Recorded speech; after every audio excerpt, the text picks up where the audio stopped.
श्री महाभारत कथा। श्री महाभारत कथा।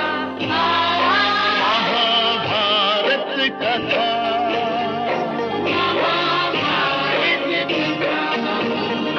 कथा है पुरुषार्थ की, ये स्वार्थ की, परमार्थ की, सारथी जिसके बने श्री कृष्ण भारत पाथ की। शब्द दिग्घोषित हुआ जब सत्य सार्थक सर्वथा। शब्द दिग्घोषित हुआ।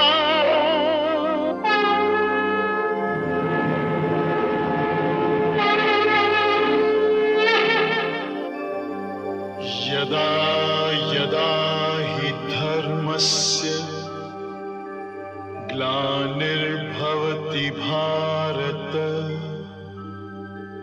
अभ्युत्थानम् अधर्मस्य,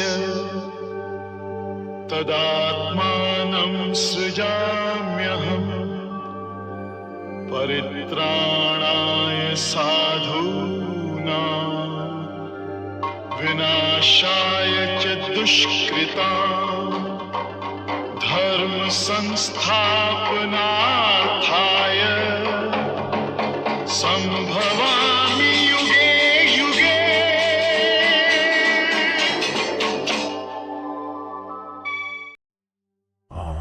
Having bowed down to Narayana and Nara, the most exalted male being, and also to the goddess Saraswati, must the word Jaya be uttered.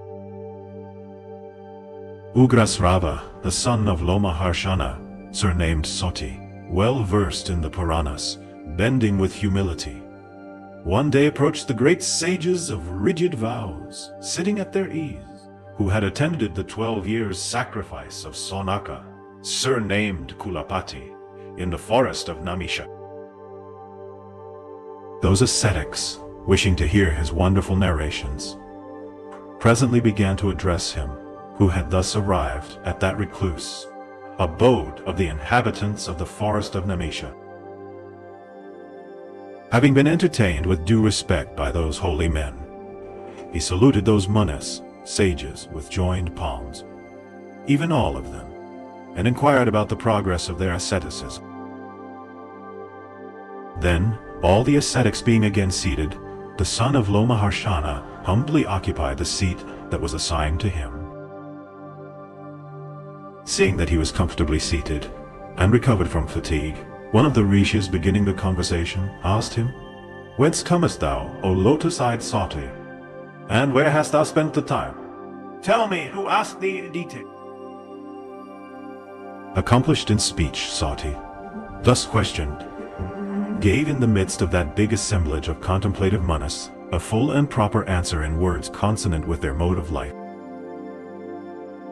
Sati said, having heard the diverse sacred and wonderful stories which were composed in his Mahabharata by Krishna Dwaipayana, and which were recited in full by Vasampayana at the snake sacrifice of the high-souled royal sage Yanamajaya, and in the presence also of that chief of princes, the son of Parikshit, and having wandered about, visiting many sacred waters, visit to the country venerated. Thence, anxious to see you, I am come into your presence. Ye reverend sages, all of whom are to me as Brahma. Ye greatly blessed who shine in this place of sacrifice, with the splendor of the solar fire. Ye who have concluded the silent meditations, and have fed the holy fire, and yet who are sitting without care. What, O ye Dvyas, twice born, shall I repeat? Shall I recount the sacred stories Kalechastudi, and of world? The rishi replied, the Purana first promulgated by the great Rishi Dwapayana, and which after having been heard both by the gods and the Brahmarshis, was highly esteemed. Being the most eminent narrative that exists, diversified both in diction and division, possessing subtile meanings logically combined, and gleaned from the Vedas, is a sacred work. Composed in elegant language, it includeth the subjects of other books. It is elucidated by other Shastras, and comprehendeth the sense of the four Vedas. We are desirous of hearing that history also called Bharata. the holy composition of the wonderful Vyasa, which dispelleth the fear of evil, just as it was cheerfully recited by the Rishi Vaisampayana, under the direction of Dwaipayana himself, at the snake sacrifice of Raja Janamejaya. Sati then said, having bowed down to the primordial being Isana, to whom multitudes make offerings, and who is adored by the multitude, who is the true incorruptible one, Brahma, perceptible, imperceptible, eternal, who is both a non-existing and an existing non-existing being, universe and also distinct from the existing and non-existing universe, who is the creator of high and low, the ancient, exalted, inexhaustible one, who is Vishnu, beneficent and the beneficence itself, worthy of all preference, pure and immaculate, guide of all things movable and immovable. I will declare the sacred thoughts of the illustrious sage Vyasa, of marvelous deeds, and worshipped here by all. Jimai. Some bards have already published this history. Some are now teaching it. Others, in like manner, will hereafter promulgate it upon the earth. It is a great source of knowledge established throughout the 3 regions of the world. It is possessed by the twice-born, both in detailed and compendious forms. It is the delight of the learned for being embellished with elegant expressions, conversations, human and divine, and a variety of poetical measures. In this world, when it was destitute of brightness and light, and enveloped all around in total darkness, there came into being, as the primal cause of creation, a mighty egg, the one inexhaustible seed of all created beings. It is called Mahadevya, and was formed at the beginning of the Yuga, in which we are told was the true light Brahma, the eternal one, the wonderful and inconceivable being, present alike in all places, the invisible and subtile cause, whose nature partaketh of entity and non-entity. From this egg came out the Lord Pitamaha Brahma, the one only Prajapati, with Suraguru and Stanu. Then appeared the 21 Prajapatis, viz. Manu, Vasishtha, and Parameshti, 10 Prachetas, Daksha, and the 7 sons of Daksha.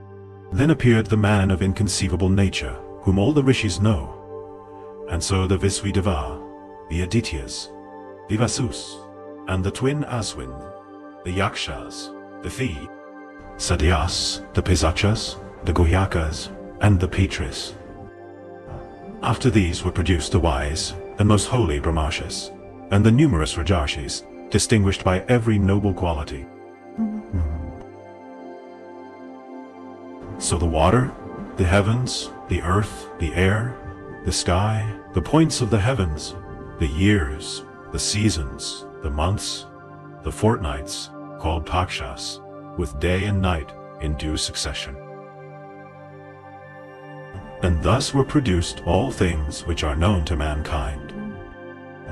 And what is seen in the universe, whether animate or inanimate, of created things, will at the end of the world, after the expiration of the Yuga, be again confounded. And at the commencement of other Yugas, all things will be renovated, and like the various fruits of the earth, succeed each other in the due order of their seasons. Thus continueth perpetually to revolve in the world without beginning and without end, this wheel which causeth the destruction of all things. Don't lay down, and sometimes stand. The generation of Devas, in brief, was 33,333. The sons of Div were Brihadbanu, Chakshus, Atmavibhavasu, Savita, Richika, Arka, Panu, Asavaha, and Ravi. Of these Vivas ones, of old, Mahya was the youngest, whose son was Devavrata. The latter had for his son, Suvrata, who we learn had 3 sons, Dasajoti, Satajoti, and Sahasrajoti, each of them producing numerous offspring. The illustrious Dasajoti had 10,000, Satajoti 10 times that number, and Sahasrajoti 10 times the number of Satajoti's offspring.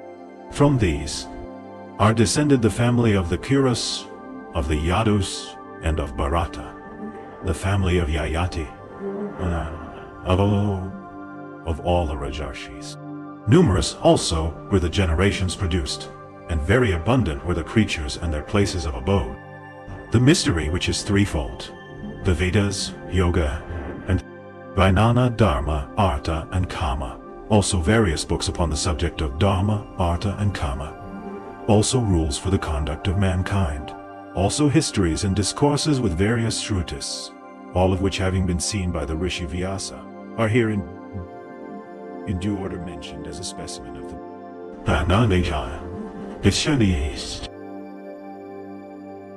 the Rishi Vyasa published this mass of knowledge in both a detailed and an abridged form.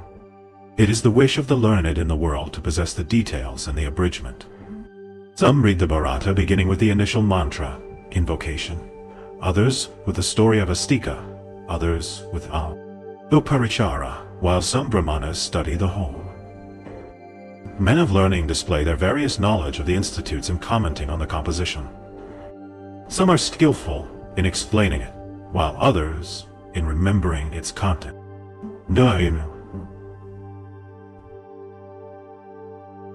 The son of Satyavati, having, by penance and meditation, analyzed the eternal Veda, afterwards composed this holy history, when that learned Brahmarshi of strict vows, the noble Dvaipayana Vyasa, offspring of Parasara, had finished this greatest of narrations, he began to consider how he might teach it to his disciples.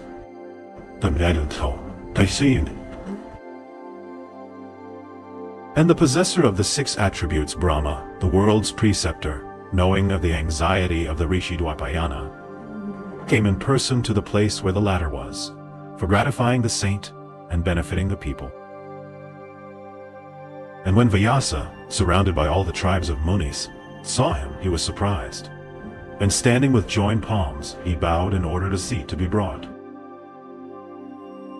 And Vyasa, having gone round him who is called Hiranyagarbha, seated on that distinguished seat, stood near it, and being commanded by Brahma Parameshti, he sat down near the seat, full of affection and smiling in joy. Then the greatly glorious Vyasa, addressing Brahma Parameshti, said, O divine Brahma, by me a poem hath been composed which is greatly respected. The mystery of the Veda, and what other subjects have been explained by me. The various rituals of the Upanishads with the Angas, the compilation of the Angas, the compilation of the Puranas and history formed by me and named after the 3 divisions of time, past, present, and future. The determination of the nature of decay, fear, disease, existence, and non-existence, a description of creeds and of the various modes of life, rule for the 4 castes, and the import of all the Puranas, an account of asceticism and of the duties of a religious student, the dimensions of the sun and moon, the planets, constellations, and stars, together with the duration of the 4 ages, the Rik, Sama, and Yajurvedas, also the Adhyatma, the sciences called Nyaya, or Thoaphy, and the sciences called treatment of diseases, charity, and Pasupatadharma, birth celestial and human, for particular purposes, also a description of places of pilgrimage and other holy places of rivers, mountains, forests, the ocean, of heavenly cities, and the kalpas, the art of war, the different kinds of nations and languages, the nature of the manners of the people, and the all-pervading spirit. All these have been represented. But, after all, no writer of this work is to be found on earth. Rama said, I esteem thee for thy knowledge of divine mysteries. Before the whole body of celebrated Munis distinguished for the sanctity of their lives, I know thou hast revealed the divine word, even from its first utterance, in the language of truth. Thou hast called thy present work a poem, wherefore it shall be a poem. There shall be no poets whose works may equal the descriptions of this poem, even as the three other modes called asrama are ever unequal in merit to the domestic asrama. Let Ganesha be thought of, O Muni, for the purpose of writing the poem. Zati said. Brahma, having thus spoken to Vyasa, retired to his own abode. सीख हम बीते युगों से नए युग का करे स्वागत करे स्वागत करे स्वागत करे स्वागत